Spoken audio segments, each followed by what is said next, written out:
Hello friends, YouTube channel रतन तौर पर आपका हार्दिक स्वागत है। आज क्लास 12वीं साइंस बायोलॉजी में है। हमारा जो टॉपिक है वो है कम्प्लीमेंट्री डीएनए या cDNA या पूरक डीएनए के बारे में अध्ययन करेंगे। हमारा जो पिछला टॉपिक था कि पुनर्योगज डीएनए की तकनीक के चरण पढ़े थे, हमने 6 चरण पढ़े थे। यहाँ पे हम पढ़ेंगे cDNA या कम्प्लीमेंट्री या पूरक डीएनए का निर्माण है वो कैसे होता है या पूरक डीएनए होता क्या है, उसके बारे में हम विस्तार पूर्वक वो चर्चा करने वाले हैं। तो पूरक डीएनए देखो क्या है, आरएनए टेम्पलेट यानी आरएनए रज्जुक पर रिवर्स ट्रांसक्रिप्टेज एंजाइम की सहायता से डीएनए का निर्माण है वो किया जाता है।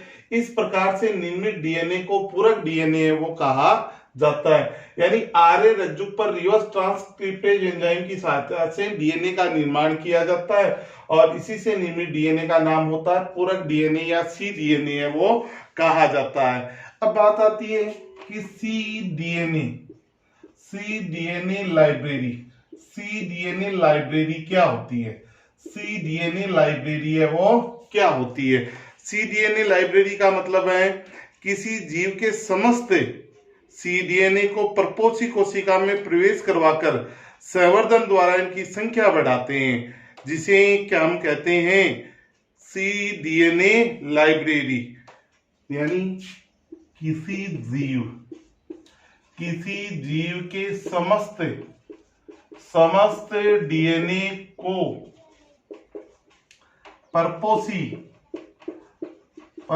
में प्रवेश करवाकर इसकी संख्या बढ़ाने को ही क्या कहते हैं cDNA लाइब्रेरी। cDNA क्या कहते हैं, cDNA लाइब्रेरी कहते हैं। यानी किसी जीव के समस्त डीएनए को परपोषी में प्रवेश करवाकर इसकी संख्या बढ़ाने को cDNA लाइब्रेरी कहा जाता है। अब यानी cDNA लाइब्रेरी जो निर्माण की विधि है वो क्या होती है। cDNA लाइब्रेरी के द्वारा हम किस नए जीन का निर्माण है वो करते हैं। तो स्क्रीनशॉट इसका लेना चाहो तो ले सकते हो।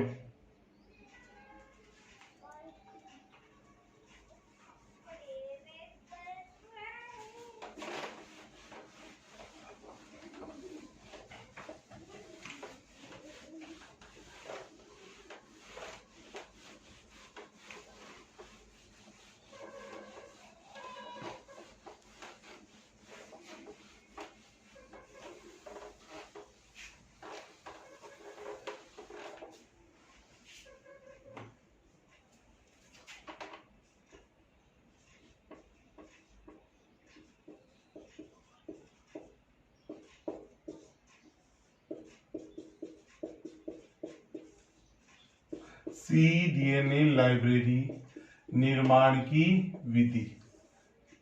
पॉइंट नंबर 1, cDNA लाइब्रेरी निर्माण की विधि में पहला पॉइंट क्या आता है। सबसे पहले हम बात करते हैं कि सर्वप्रथम पौधे में जड़, तना, पत्ती की कोशिका अथवा स्तनधारी में अंडाशय की कोशिकाओं से mRNA लिया जाता है। यानी सबसे पहला काम है जड़, तना, पत्ती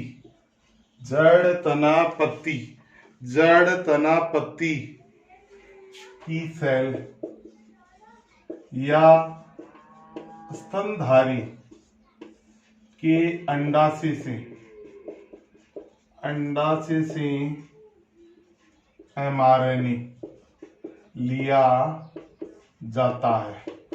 ठीक है, पहला काम तो ये हो गया, mRNA ले लिया। दूसरा है, अब क्या है, mRNA से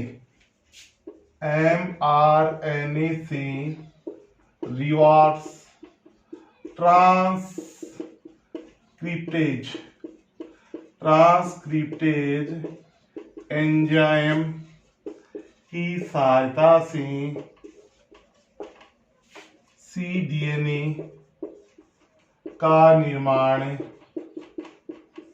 किया जाता है।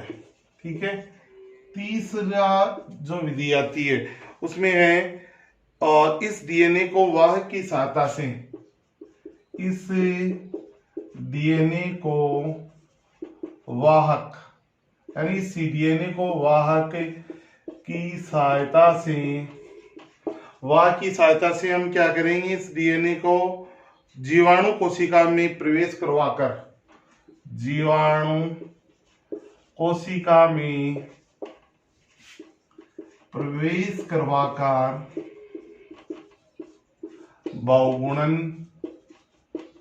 बहुगुणन करते हैं। क्या करते हैं, उसका बहुगुणन करते हैं। पॉइंट नंबर 4 आता है, जीवाणु कोशिका में इन सीडीएनए क्लोनों की विशेष प्रकार के डीएनए प्रोब द्वारा संकरण करवाकर उसकी पहचान व पृथक्करण किया जाता है। ठीक है, जीवाणु कोशिका में इन सीडीएनए क्लोन की विशेष प्रकार के डीएनए प्रोब से क्रिया करवाकर, अब क्या करते हैं, डीएनए प्रोब से क्रिया करवाकर पहचान व पृथक्करण किया जाता है। यानी क्या है, सीडीएनए लाइब्रेरी निर्माण की विधि क्या है, देखो, जड़ तना पत्ती की सेल या स्तनधारी के अंडाशय से मैसेंजर आरएनए लिया जाता है, एमआरएनए से रिवर्स ट्रांसक्रिप्टेज एंजाइम की सहायता से सीडीएनए पूरक डीएनए का निर्माण किया जाता है। फिर इस सीडीएनए को वाहक वेक्टर यानी प्लाज्मिड हो, वो किसी की फास्फेट हो, किसी की सहायता से भी जीवाणु सेल में प्रवेश करवाकर उसका बहुगुणन करवाते हैं। फिर क्या करते हैं, जीवाणु सेल जो जीवाणु है, जीवाणु कोशिका में से सीडीएनए क्लोन की विशेष प्रोब डीएनए प्रोब से क्रिया करवाकर पहचान व क्या किया जाता है, इसका पृथक्करण किया जाता है। यानी कहने का मतलब क्या होता है, सिंपल सा, कि इस विधि के द्वारा जो सीडीएनए लाइब्रेरी निर्माण की क्रिया करवाई जाती है उसमें क्या है कि जो जड़ तना व पत्ती की सेल या स्तनधारी के अंडा से जो हमने एमआरएनए लिया है उसकी कॉपियां बनाई जा रही हैं, उसकी कॉपियां हैं वो बनाई जा रही हैं। ठीक है, ये इसका मुख्य कारण होता है। तो इसका स्क्रीनशॉट है वो बोर्ड से आप पे ले सकते हैं।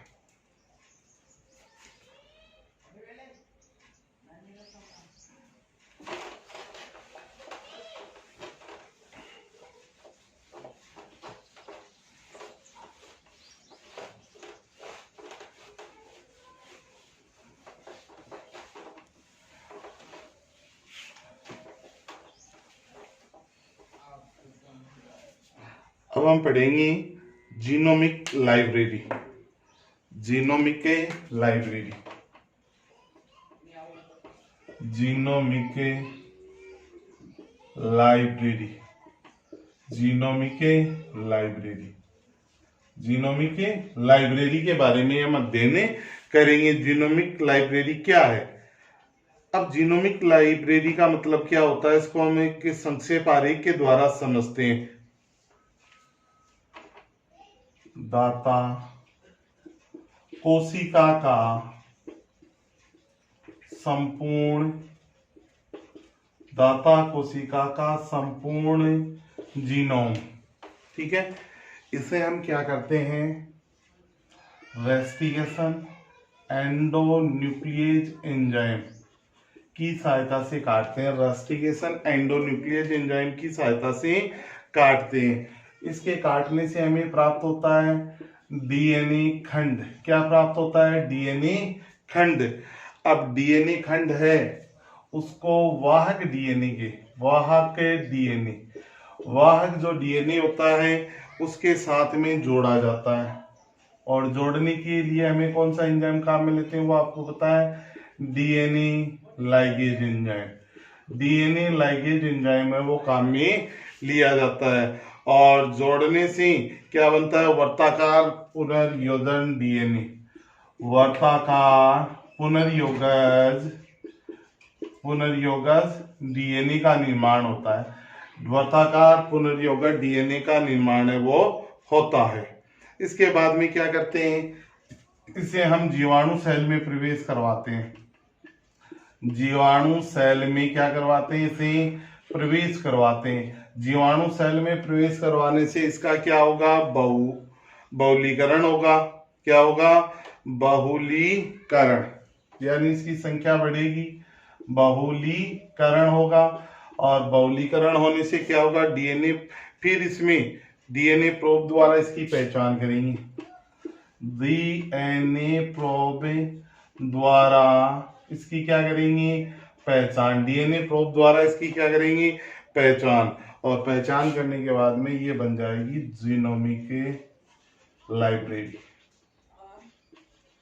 जीनोमिक लाइब्रेरी, इसका निर्माण हो गया, जीनोमिक लाइब्रेरी का निर्माण हो गया। यानी जीनोमिक जो लाइब्रेरी है उसका निर्माण कैसे होता है। सबसे पहले आता है जीनोम। क्या होता है जीनोम, जीनोम का मतलब क्या होता है, कोशिका में पाए जाने वाले अगुणित गुणसूत्र के समुच्चय को जीनोम, जीनोम का मतलब है कोशिका में पाए जाने वाले अगुणित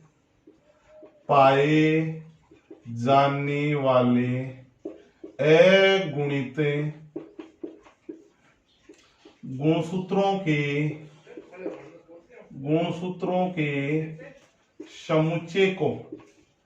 समुच्चय को क्या कहा जाता है, जीनोम, जीनोम कहा जाता है। कोशिका में पाए जाने वाले अगुणित गुणसूत्रों के समुच्चय को क्या कहा जाता है, जीनोम है वो कहा जाता है। अब क्या करते हैं, दाता कोशिका का संपूर्ण जीनोम है वो अगुणित समुच्चय निकालते हैं, रेस्टिकेशन एंडोन्यूक्लियस एंजाइम की सहायता से काटते हैं। काटने से हमें डीएनए खंड है वो प्राप्त हो जाता है। डीएनए खंड को वह डीएनए के साथ में जोड़ दिया जाता है। फिर क्या करते हैं, हमें वर्ताकार पुनर्योगक डीएनए प्राप्त होता है, इसे जोड़ते हैं डीएनए लाइगेज से।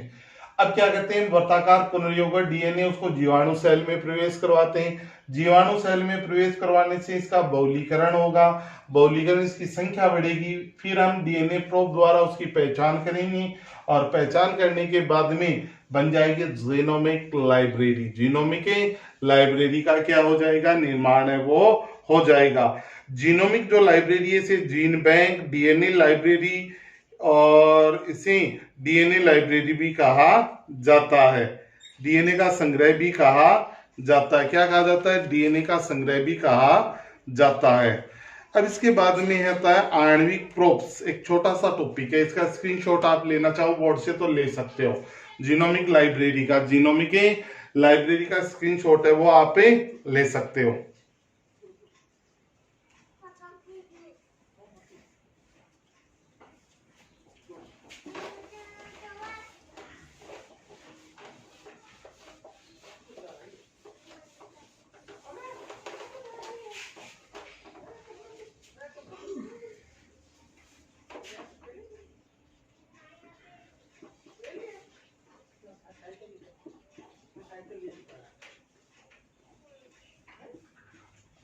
अब आता है आणविक प्रोब्स क्या होते हैं। देखो, आणविक डीएनए व आरएनए के 15 से 30 नाइट्रोजनी क्षारक युक्त ऐसे खंड जिनकी सहायता से किसी भी जीव में उपस्थित पूरक डीएनए व आरएनए खंडों की पहचान की जा सकती है, आणविक प्रोब्स कहलाते हैं। ये दो प्रकार के होते हैं, डीएनए प्रोब्स और आरएनए प्रोब्स। यानी डीएनए व आरएनए के 15 से 30 नाइट्रोजनी क्षारक युक्त ऐसे खंड है जिनकी सहायता से किसी भी जीव में उपस्थित पूरक डीएनए व आरएनए खंडों की पहचान की जा सके, उन्हें हम कहते हैं आणविक प्रोब्स। दो प्रकार के, डीएनए प्रोब्स और आरएनए प्रोब्स।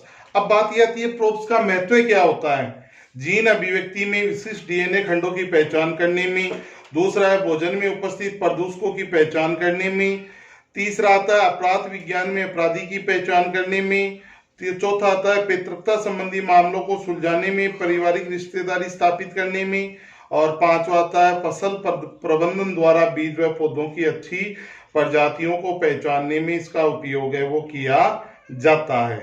अब देखो आणविक प्रोब से वैसे होते क्या है, सिंपल सी बात है, डीएनए या आरएनए के 15 से 30 डीएनए या आरएनए के 15 से 30 N2 क्षारक युक्त खंड है।